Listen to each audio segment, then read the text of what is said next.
Major upset in New York City's Democratic primary for mayor. 33-year-old state assemblyman Zohran Mamdani is now poised to win. 33-year-old Democratic socialist and New York State Assemblyman Zohran Mamdani is poised to win the Democratic primary for New York City. Socialist Zohran Mamdani declaring victory as the new Democrat nominee for New York City mayor after former New York Governor Andrew Cuomo concedes. Last Tuesday, Brooklyn State Assemblyman Zohran Mamdani shocked New York City, the Democratic Party, and the country as a whole by defeating disgraced former Governor Andrew Cuomo in the Democratic primary for mayor. Cuomo seemingly had it all: political experience, millions of dollars from billionaires financing his campaign, and endorsements from top Democrats like Mike Bloomberg and Bill Clinton. And all this showed in the polls. For months, he dominated the competition. Zohran polled at a mere 1%, but through hard work, a strong grassroots and social media campaign, and endorsements from key figures like AOC and Bernie Sanders, he steadily managed to climb until it was clear it was just a race between him and Cuomo. During this time, Mamdani had some viral videos, including a pretty brutal attack on Cuomo in a debate. Mr. Cuomo, I have never had to resign in disgrace. I have never cut Medicaid. I have never stolen hundreds of millions of dollars from the MTA. I have never hounded the 13 women who credibly accused me of sexual harassment. I have never sued for their gynecological records, and I have never done those things because I am not you, Mr. Cuomo. He walked the entirety of Manhattan, he maxed out New York's matching funds, and his campaign mobilized primarily youth voters and volunteers to knock over 1 million doors. He wasn't just running a campaign, he was starting a movement. Still, he was losing most polls, and markets had the race at basically a coin toss. For Zohran to pull it off, he realistically needed to come within a few points of Cuomo's final margin. Then, due to ranked choice voting, he would need his ally Brad Lander's voters to have hopefully ranked him second. This would allow him to win the election. The math was obvious. To win, Zohran needed to come close enough to Cuomo to win from ranked choice voting. That was his path to victory. This, didn't happen. Zohran won the first round by nearly 7 points, which increased to 12 when you factored in the ranked choice voting. It wasn't even remotely close. The Democratic Socialist, polling at 1% a few months ago, toppled one of the most well-known politicians to win the primary. And with the anti-Zohran vote split between incumbent Mayor Eric Adams, Republican Curtis Sliwa, and Andrew Cuomo, who is again running as an independent, Zohran now seems incredibly favored to become the next mayor of New York City. His victory was not isolated. I'm not going to argue that New York City is like the rest of the country, nor am I going to argue that Andrew Cuomo was a particularly strong candidate. But Zohran's decisive victory still indicates that something is coming. The end of the Democratic Party establishment. The rejection of candidates that refuse to stand against Trump and for working class families. A Democratic Tea Party, if you will.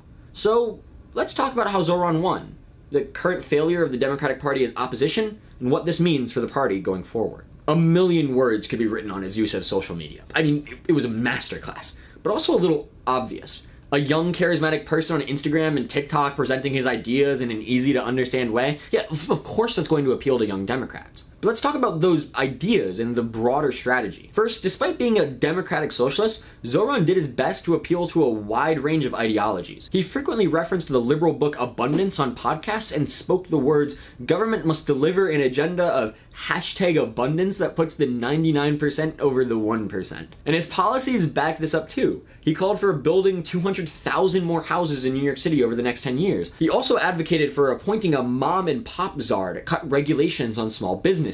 The ideas behind these policies seemed opposite to some of his more other socialistic proposals, like free busing and a rent freeze. Zohran was doing the impossible. He was combining democratic socialist and abundance policy to strengthen his messaging. He had a crucial ally here too.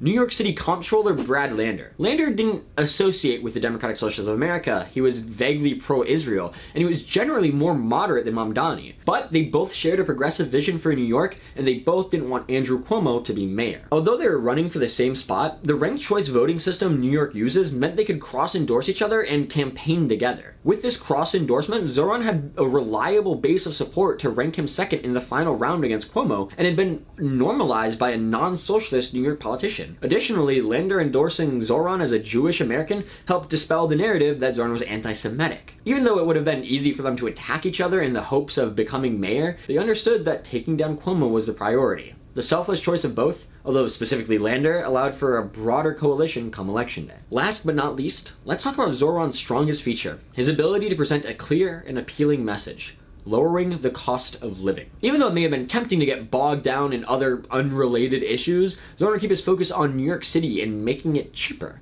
even though the debate moderators would try to distract him. The first foreign visit by a mayor of New York is always considered significant. Where would you go first? I would stay in New York City. My plans are to address New Yorkers across the 5 boroughs and focus on that.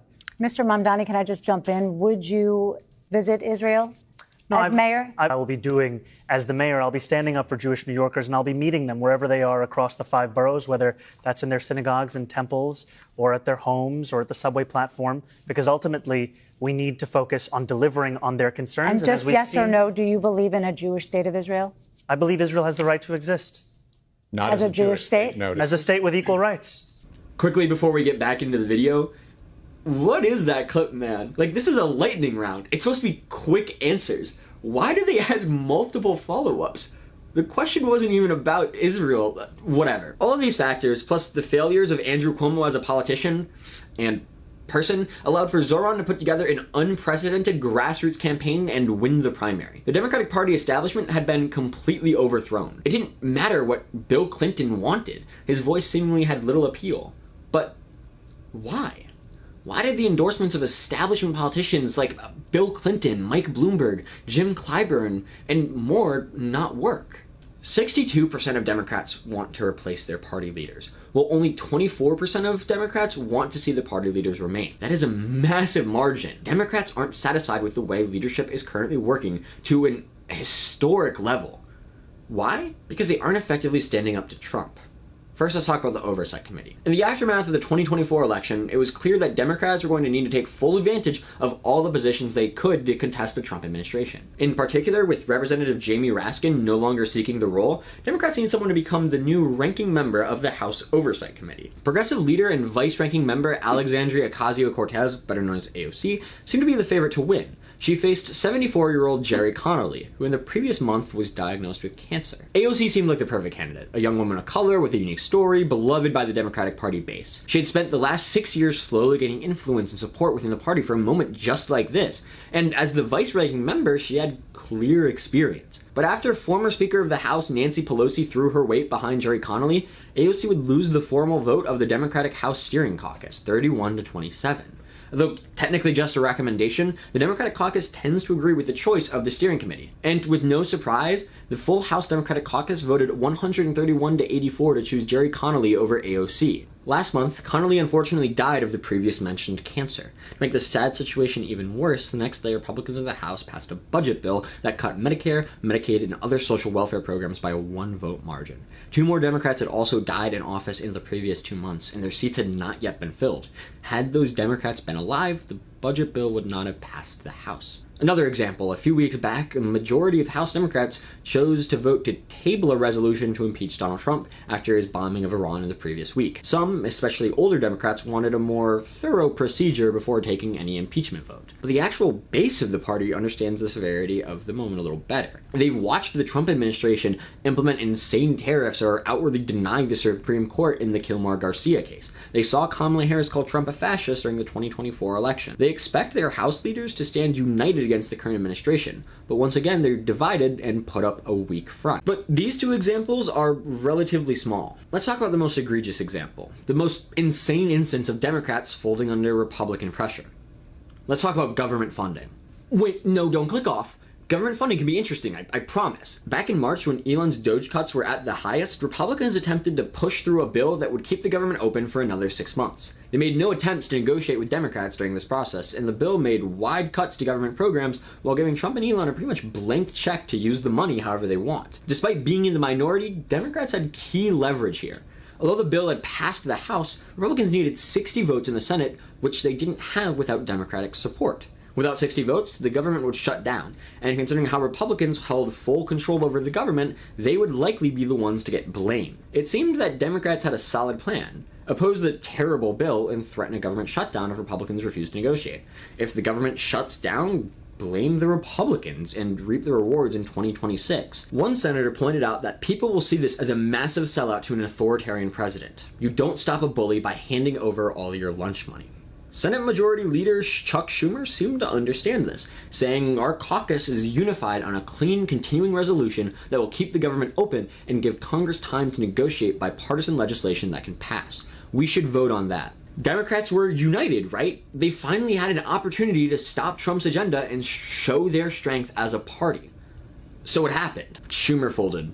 Right before the vote, he announced that he would support the Republicans' bill, arguing that a shutdown would give Trump and Elon too much power. So instead he chose to support their bill, which gave them more decision-making authority. Wait, what? Obviously Schumer's decision got widespread criticism from Democratic House and Senate members, and even just regular voters. It was an atrocious decision. But it gave enough Democrats in the Senate the cover to vote for the bill, leading it to narrowly pass and give the Republicans the continuing resolution they wanted. Democrats completely abandoned the main leverage they had against the Trump administration. They set the precedent that Republicans could completely ignore them in the legislative process and get away with it. So it's no surprise that Republicans have managed to pass the big beautiful bill with no Democratic Senate votes. They've given up all their power. Alright, now you understand the context of the last few months. You understand why Democrats so desperately want their party leaders to be replaced. That's about how Zohran fits into all of this. Zohran managed to tap into the people that felt left behind by the Democratic Party, who felt that the Democratic Party didn't represent them. I mean, this Zohran voter states it pretty clearly. I think Cuomo doesn't know how much a dozen eggs costs. And I think that's indicative of him as a candidate, and I think Zohran probably does know what a dozen eggs costs. Do you think the National Democratic Party is attuned to what eggs cost and the idea No. Senators make over $100,000 a year, and I don't know how I'm going to make rent next month. So voters like this guy who feels that the Democratic Party has left them behind are now a dime a dozen. And Zohran managed to mobilize them for a primary campaign in an off-year election. Considering that, it seems likely they're going to show up for the congressional primaries. And the location of this voter and Zohran is also extremely important. Beyond just being the largest city in the United States, Zohran winning in specifically New York matters because it's the location of two extremely important people. House and Senate Democratic minority leaders Hakeem Jeffries and Chuck Schumer, respectively. Let's go over Schumer first. We've already talked about Congresswoman AOC, an extremely popular progressive who got snubbed out of the Oversight Committee position. And we talked about Schumer, a New York senator who lost all of his goodwill in the party. Now throw in a charismatic Democratic socialist who showed a big upset win for progressives is possible in New York, and you have yourself a primary race for Senate. Polls have already shown Schumer behind AOC by a fairly decent margin. And although he doesn't face re-election until 2028, it doesn't seem like that he's going to be any more popular. And even if AOC chooses to run for president instead of Senate, there's going to be plenty of progressives inspired by Zohran's win in New York to contest this historically unpopular leader. What about Hakeem Jeffries, one of the congressmen responsible for killing the Trump impeachment notion? Jeffries represents New York's 8th congressional district in Brooklyn, which Zohran beat Cuomo in, even without ranked choice votes. And Jeffries seemingly doesn't understand the environment he's in. So far, just like Chuck Schumer, he has refused to endorse Mamdani, the Democratic Party's nominee for mayor.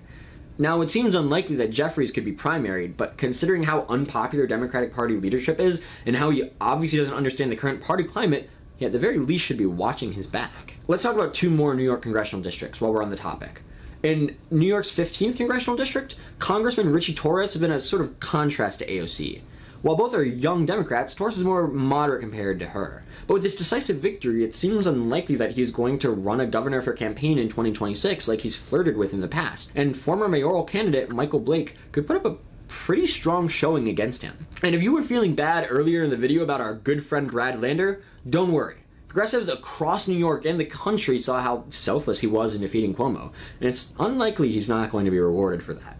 He and Mamdani both dominated New York's 10th congressional district, and there's been a large amount of buzz about him running for that seat against Congressman Dan Goldman. There's more to talk about in just New York alone, with Senator Kirsten Gillibrand being vulnerable for a primary in 2030, or all the other congressmen and women vulnerable to primaries next year. But let's take this lesson from Zohran's campaign more broadly.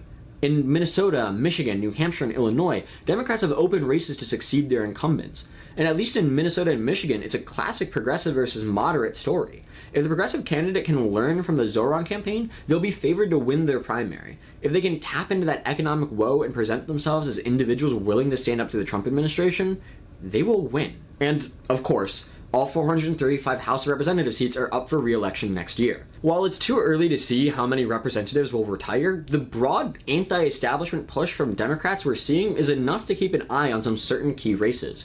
Many people have claimed that a Democratic Tea Party is coming, comparing the coming movement with the 2010 Republican campaign that ousted many of their top leaders from more ideological people that would stand up to the Obama administration. Now, anti-establishment Democrats shouldn't be calling themselves the taxed enough already movement, but I've heard the term topple establishment authority proposed instead, which seems to perfectly fit the goals of what this movement is going to look like. And I'll be honest, these graphics look pretty good.